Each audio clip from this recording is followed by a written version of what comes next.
Welcome back, YouTubers, to another NXT review with me, Mr. Parkin, on behalf of the British Fist. If you're wondering, or maybe didn't watch the first video, why I've done 2 NXT reviews in a matter of days is because I was on holiday and I couldn't really do NXT reviews while I was on holiday. So you're getting 2 NXT reviews in the matter of days. And this is a review for this week's edition of NXT, the 9th of October edition. If you have any thoughts on the show, please let me know down in the comment section below, and let's get straight on to this review. So we opened up this week's edition of NXT with, Tyler Breeze squashing Mojo Rawley. Mojo Rawley he just always gets squashed now. The guy just has no momentum, and this did stem from something. It stemmed from Tyler Breeze attacking him a few weeks ago as he left the ring, as Bull Dempsey beat him. So this did make sense in some way to fill a little bit of time for Tyler Breeze and give him some sort of purpose on the show. It was interesting actually that Tyler Breeze won. He didn't win with the beauty shot. He won with an armbar on the injured elbow from the Bull Dempsey attack on Mojo Rawley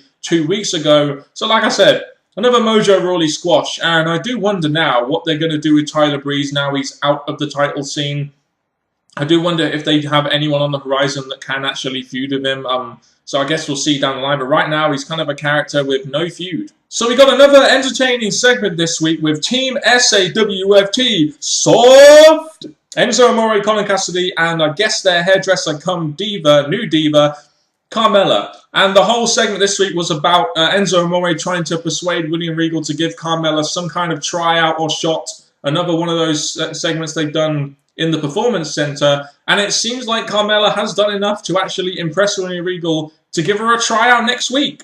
So next week we're going to see the debut of Carmella, and the way they built her up and the way they've given her a character and associated them with these two goofballs, I mean, Enzo Amore and Colin Cassidy, sorry guys, it's pretty good. So I'm actually really looking forward to Carmella's debut next week. I really am. So we had another segment this week involving the Ascension, and involving, of course, Hideo Itami. And, you can tell that the NXT have a really big deal about Hideo Itami right now, and maybe even the Ascension to a degree too, because this feud got a video package. Not often feuds get video packages on NXT highlighting exactly how it's got to this point, and it shows that they really seem to give a shit about the characters involved in the feud. So Hideo Itami and Victor had a match on NXT. It was going along fine. You had Victor dominating Hideo Itami, which I believe is exactly the way it should go. Hideo Itami getting his hope spots in there.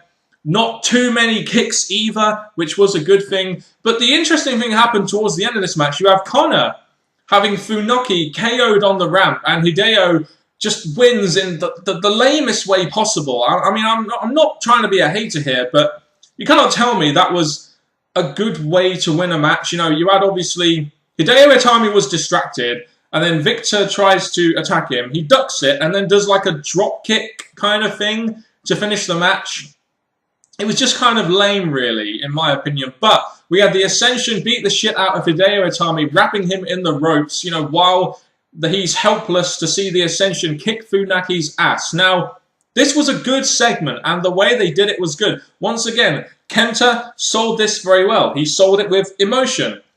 It would have been a lot better if they hadn't only just established more than just a simple, hey, hello, I'm going to have your back. We're both Japanese, a connection between Funaki and Hideo Itami. Otherwise, this could have been a really good segment, in my opinion, and a real personal segment. Not that it was, but it could have been even more personal if they'd already established more of a connection between Funaki and Hideo Itami. The only connection they've really had is a little backstage segment last week.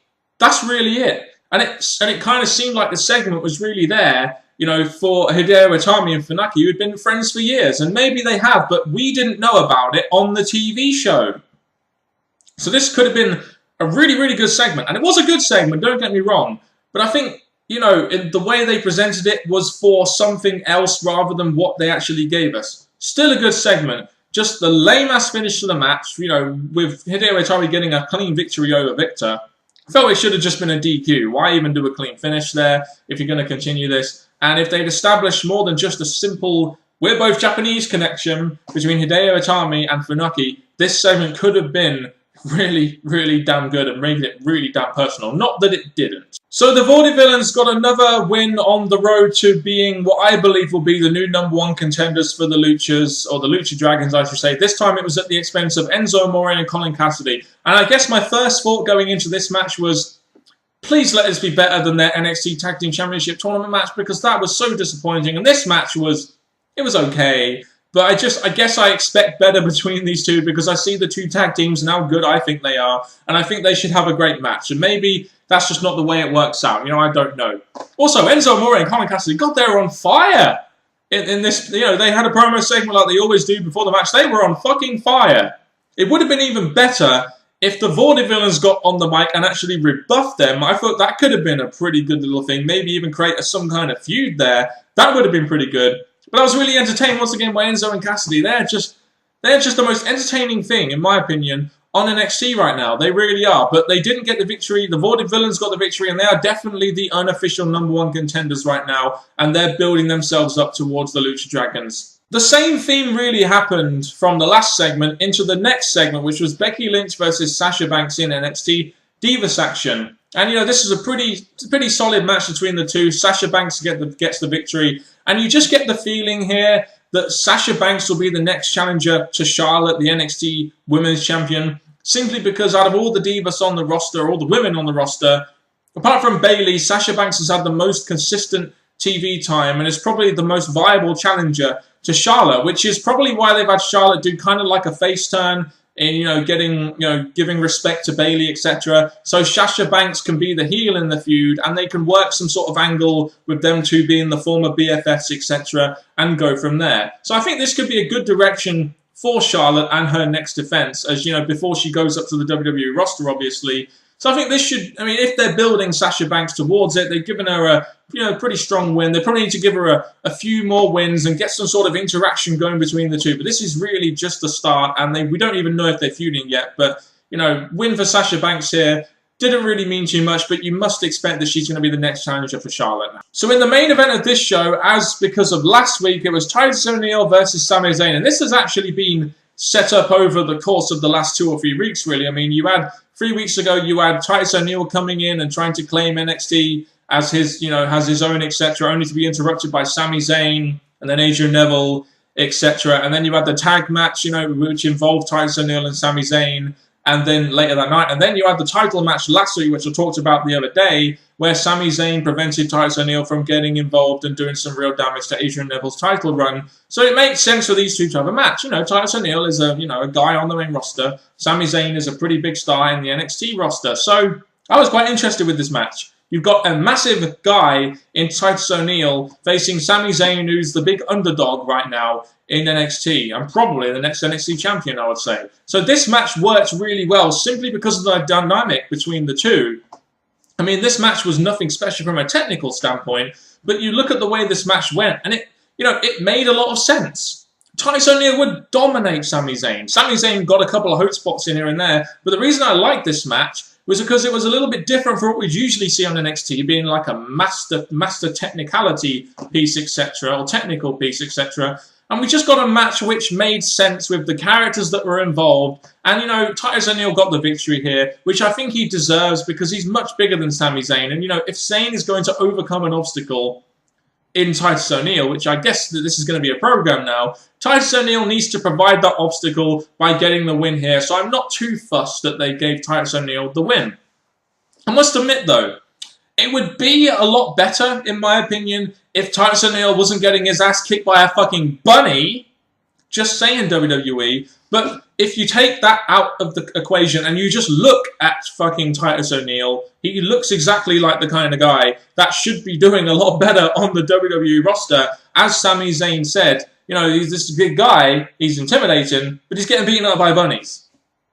So how does that really work? But it was good they gave Titus O'Neil the win here, give him a little bit of legitimacy going into this feud, potentially with Sami Zayn, which means Sami Zayn can gain more out of it because he's overcome the obstacle. You know, we had that post-match thing, which kind of gave a little bit of interest between Sami Zayn and Adrian Neville. You had Titus O'Neil winning the match, then going back to put a beat down on Sami Zayn, only for Adrian Neville to come out and save his mate from a potential beatdown. So, you know, you've done a little bit there. You know, you're applying the storyline that these two are friends, and you know, they're going to help each other.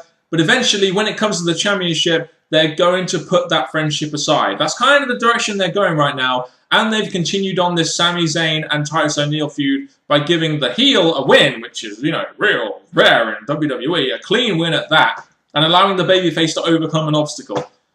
God, it's so simple sometimes, really, isn't it? It's so simple to create effective storylines and effective heels. Why can't you do this on the fucking main roster? Not that I watch it, because I don't give a shit anymore. But this week's show I thought was really good. I mean, we had a pretty good main event match. You know, Sasha Banks had a good match. Enzo Amore and Colin Cassidy were once again really entertaining. I thought the Hideo Itami and Ascension segment was very good, even though it could have been much better if they planned it ahead of time and had some more of a connection between Funaki and Hideo Itami. And Tyler Breeze, you know, does his thing. So it wasn't as good as last week, in my opinion. But I still thought it was a good show in terms of storyline continuance of, you know, the different characters on NXT, which has been a sort of complaint about mine, excuse me, after NXT Takeover 2 Fatal 4-Way, where it seemed like they were ending up and they were, you know, dotting the T's and, you know, dotting the I's and, you know, crossing the T's and ending it all, and then giving us something new and something fresh down the line, which is exactly what they're doing now. So, mission accomplished. Well done there, NXT. Let's move on to next week and see if you can continue this momentum.